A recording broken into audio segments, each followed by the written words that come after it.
Hi! నమస్తే. నేను internet అక్కయ్యను. ఈరోజు మీకు కథ చెప్పనులేండి. యథార్థ జీవుల యథార్థగాథల జీవన సంఘర్షణ గురించి. అయితే నేను ఒక బుక్ హౌస్‌కి వెళ్ళినప్పుడు నాకొక స్త్రీ విముక్తి సంఘటన వారు ప్రచురించిన 'కష్టజీవి మహిళల జీవన సంఘర్షణ' అనే పుస్తకంపై నా దృష్టి పడింది. వావ్! అంటూ దాన్ని తెరచి, చూసి తీసుకున్నా. ఆడియో చెయ్యాలని. దానిలో జీవన పోరాటంలో స్త్రీలు ఎంతగా నలిగిపోతున్నారో, పట్టణాల్లో, గ్రామాల్లో, ఉత్పత్తి సేవా రంగాలలో చాకిరీ చేస్తూ కష్టపడుతున్న మహిళల జీవన విధానాన్ని ఎంతో కష్టపడి సేకరించిన సమాచారం అందులో ఉంది. ఒక్కొక్క రంగంలో ఒక్కొక్క విధంగా శ్రమదోపిడికి గురి అవుతున్న ఈ శ్రామిక మహిళల జీవన విధానాన్ని అందరితో పంచుకోవాలని ఆడియో చేస్తున్నా. ముందుగా మిర్చి యాడ్లో పనిచేస్తున్న మహిళల గురించి వివరించే ప్రయత్నం చేస్తాను. మన ఆసియా ఖండంలోని అతిపెద్దది గుంటూరు మిర్చి యార్డ్. దీనిపై ఆధారపడి ఇతర మిల్లుల్లో వేలాది కార్మికులు తమ సేద్యాన్ని చిందిస్తున్నారు. ఇందులో ముఖ్యంగా మహిళలు మిరప తొడిమలు గింజలు తీసే కార్మికులుగాను, కారం మిల్లు శ్రామికులు, అందులో కాపలా కూలీలుగాను, కాయలు ఎండబెట్టి గోదాములు నింపేవారు, ఇలా అనేక రూపాల్లో శ్రమిస్తూనే ఉంటారు. రైతు నుంచి కాయ యార్డుకు చేరి నాటి నుంచి కారంగా మారే వరకు మహిళలు వివిధ రూపాల్లో కష్టపడుతూ ఉంటారు. మిరప తొడిమలు తీసే మహిళలు గుంటూరు చుట్టుపక్కల 150 గోడాలలో దాదాపు 20,000 మంది శ్రమిస్తున్నారు. అలాగే పక్కనే ఉన్న ప్రకాశం జిల్లా కనిగిరి, గిద్దలూరు, పినుకొండ, మార్కాపురం నుండి శ్రీకాకుళం జిల్లా వరకు, రాయలసీమ నుండి కరువు బారిన పడినవారు, ఇలా వలసి వచ్చినవారు అనేక ప్రాంతాల వారు ఈ యార్డు పనుల్లో చేరుతారు. గుంటూరు నగరు శివారులో 5వ నెంబరు జాతీయ రహదారిలో గుంటూరు పట్టణం దాటిన వెంటనే 50 ఎకరాల విస్తీర్ణంలో నిత్యం మిర్చిలోడు లారీలు రాకపోకలతో యార్డు ఎప్పుడూ రద్దీగా ఉంటుంది. యార్డు చుట్టుపక్కల కోల్డ్ స్టోరేజ్లు, వాటి ముందు తొడిమలు తీసే గోడాలు, కారం మిల్లులు, వాటిలో పనిచేసే కార్మికులతో గాలి నిండా కారంగాటుతో ఆ ప్రాంతమంతా పారిశ్రామికవాడలా ఉంటుంది. ఈ ప్రాంతాన్ని ఆనుకుని ఉన్న కాలనీ అన్నిటిలో ఉన్న మహిళలు అందరూ మిర్చి తొడిమలు తీసే కార్మికులుగా పనిచేస్తున్నారు. ముఖ్యంగా దళిత, గిరిజన, వెనుకబడిన ఇతర కులాలకు చెందిన దిగువ మధ్యతరగతి మహిళలు ఈ పనిలో ఉంటారు.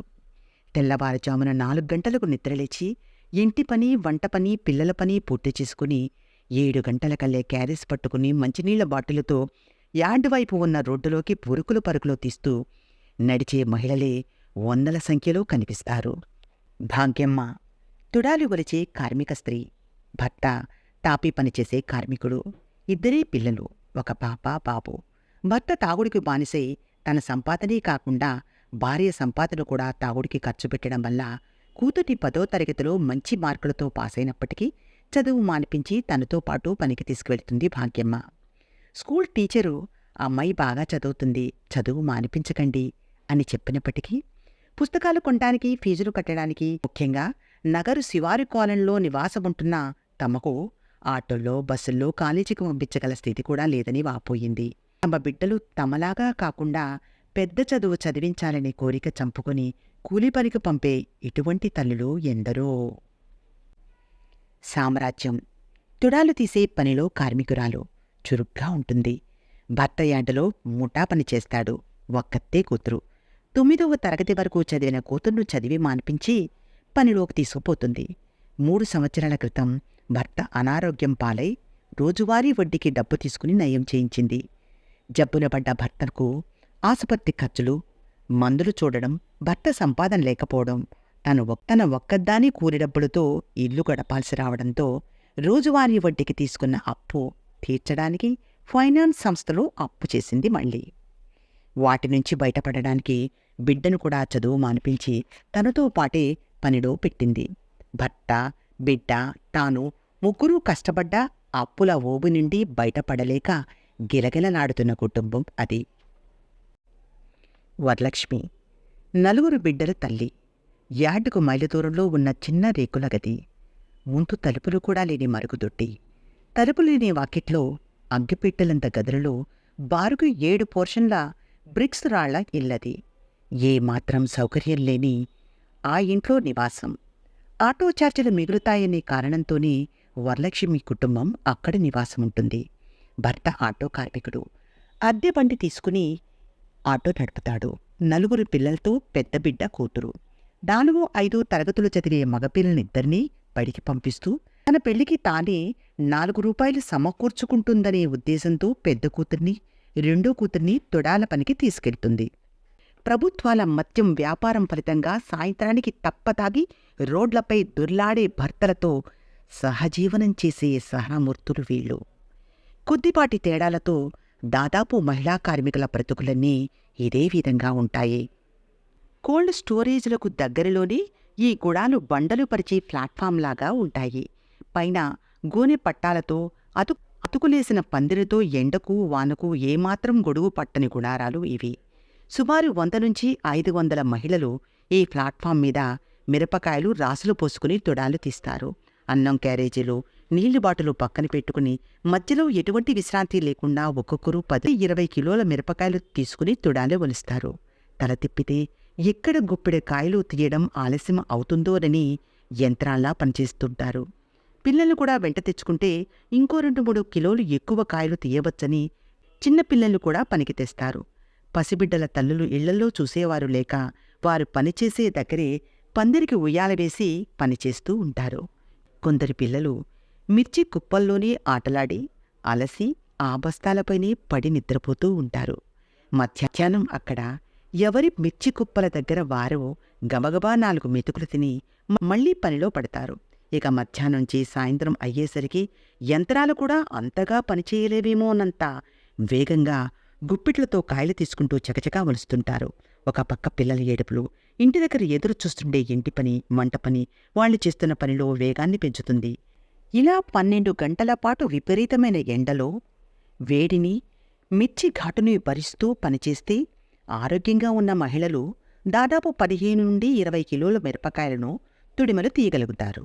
ఇంకా పిల్లలు, వృద్ధులు 10 కిలోలు మాత్రమే తీయగలుగుతారు. పెరిగిన నిత్యవసరాల ధరలతో పోలిస్తే వారికిచ్చే కూలీ ఒక కుటుంబానికి కనీస అవసరాలు తీర్చలేకపోతున్నాయి.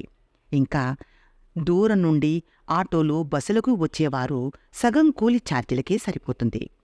ఇలాంటి చోట్ల ఏకబిగున 12 గంటల పాటు మధ్యలో ఎటువంటి విరామం లేకుండా ఈ మహిళలు పనిచేస్తున్నారు. అదే 8 గంటలైతే ఏమాత్రం కిట్టుబాటు కాని కూలీ మాత్రమే దక్కుతుంది. ఎవరు ఎక్కువ కాయలు వలిస్తే వారికి ఎక్కువ కూలీ దక్కడం వలన కూలీలో, పనిలో స్థిరత్వం లేదు. ఎక్కడ ₹1 ఎక్కువ ఇస్తే అక్కడికి వెడతారు. ఇక్కడ గుమస్తాలు పురుషులు ఉంటారు.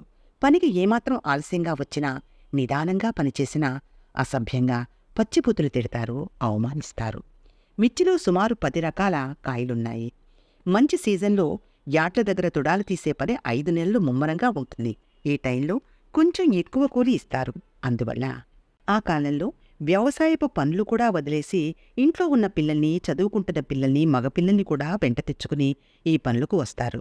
ఇప్పుడు కష్టపడితేనే కదా సంవత్సరమంతా గడుస్తుందన్న ఆశతో ఇంటిల్లపాది తుడాలు తీసే పనికి వస్తారు. ఈ సీజన్లో రాత్రులంతా కూడా పని సాగుతూనే ఉంటుంది. వ్యాపారస్తుల లైంగిక వేధింపులు ఈ సమయంలో మరింత ఎక్కువగా ఉంటాయి. ఈ 5 నెలల సీజన్ తర్వాత మిగతా కాలంలో కోల్డ్ స్టోరేజ్ దగ్గర తుడాలు తీసే పనికి పెడతారు. ఒక్కొక్క కాయకు ఒక్కొక్క రేటు, ఒక్కొక్క ఊడానికి ఒక్కొక్క రేటు, ఒక్కొక్క రోజుకి ఒక్కొక్క రేటు. జనం ఎక్కువగా వస్తే ₹1 తగ్గించడం, ఇలా వ్యాపారులు అనుసరించే విధానాలు మహిళల్ని తీవ్రమైన శ్రమదోపిడికి గురిచేస్తున్నాయి. ఎలాంటి కార్మిక చట్టాలు వర్తించకుండా వ్యాపారుల ఇష్టారాజ్యంగా దోపిడీ చేస్తున్న స్థితి ఉంది. పని ప్రదేశంలో మంచినీటి, ఆసుపత్రి, మరుగుదొడ్ల సౌకర్యం ఎక్కడా లేదు. మిర్చి 2 పెద్ద రోడ్ల మధ్య ఉండడం వల్ల నిరంతరం వచ్చిపోయే వాహనాల వల్ల స్త్రీలు కనీసం కాళ్ళు మడుచుకునే అవకాశం ఉండదు. ఇక పసిపిల్లల తల్లులకు అవసరమైన క్రష్ వంటి వాటిని మనం అస్సలు ఊహించనే లేము.